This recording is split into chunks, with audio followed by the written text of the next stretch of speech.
मीका 2:1 धिक्कार है उनको जो कुचक्र रचते हैं, जो रात में पलंग पर पड़े पड़े दुष्कर्म सोचा करते हैं। वे सवेरा होने पर अपनी योजना को कार्यरूप में परिणत भी करते हैं, क्योंकि ऐसा करने की शक्ति उनके हाथ में है। 2 वे पराये खेतों का लालच करते हैं और उन्हें हड़प लेते हैं। वे दूसरे के मकानों की लालसा करते हैं और उन्हें हथियार लेते हैं।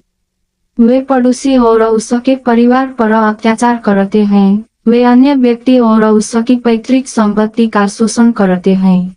3 प्रभु यो कहता है, मैं शोषण करने वाले इस वर्ग के विरुद्ध विनाश की योजना बना रहा हूँ। तुम इस योजना से अपना गला नहीं छुड़ा सकोगे। वह बुरा समय होगा, तुम अहंकार से सिर उठाकर चल नहीं सकोगे। 4 उस समय तुम्हारे वर्ग का कभी तुम्हारी ओर से निंदात्मक कहावत कहेगा, वह छाती पीट पीट कर विलाप करेगा। वह कहेगा, हम बर्बाद हो गए।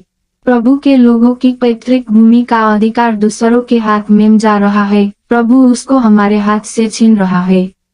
हमें बंदी बनाने वालों के हाथ में वह हमारे खेतों को बांट रहा है। 5 प्रभु की धर्म महासभा में चिट्ठी डालकर और रस्सी से नापकर भूमि का वितरण करने वाला कोई न होगा और तुम्हें भूमि का टुकड़ा भी नहीं मिलेगा। 6 वे उपदेश करते हैं, हमें उपदेश मत सुना, तुझे ऐसी नबूवत का उपदेश नहीं करना चाहिए, क्योंकि हमें पतन का अपमान सहना नहीं पड़ेगा। 7 प्रभु कहता है, ओ याकूब के वंशजों, क्या मनुष्य मुझसे यह प्रश्न पूछ सकता है, क्या प्रभु का आत्मा धीरज खो बैठा है? क्या यह उसके कार्य है? क्या सदाचारी के प्रति उसके वचन हितकर नहीं होते? 8 किंतु तुम शत्रु के समान मेरे अपने लोगों के विरुद्ध खड़े हो, जो लड़ाई की इच्छा भी नहीं रखते, जो तुम पर अविश्वास करके राह से गुजरते हैं, उन शांति प्रिय लोगों के कपड़े तुम उतार लेते हो। मेरे अपने लोगों की स्त्रियों को तुम उनके प्रिय घरों से निकालते हो, तुम उनके बच्चों से मेरी महिमा को छीनते हो। उठो और जाओ, यह विश्राम स्थल नहीं है। तुम्हारी अशुद्धता के कारण निस्संदेह उसका महासंहार होगा।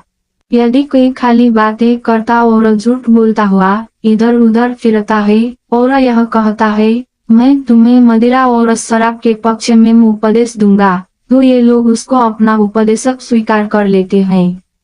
प्रभु कहता है, ओ याकूब वंशियों, मैं निस्संदेह तुम सबको पुनः एकत्र करूंगा, मैं बचे हुए इस्राएल वंशियों को फिर इकट्ठा करूंगा।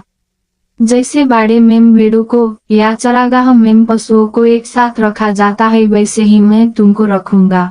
तुम्हारी संख्या हजारों हजार होगी। बंदी गृह की दीवार तोड़ने वाला प्रभु तुम्हारे आगे आगे जाएगा। तुम दीवार को तोड़ोगे और नगर के प्रवेश द्वार की ओर जाओगे। तुम उससे नगर के बाहर निकलोगे। तुम्हारा राजा तुम्हारा मार्गदर्शन करेगा। प्रभु ही तुम्हारा अगुआ होगा।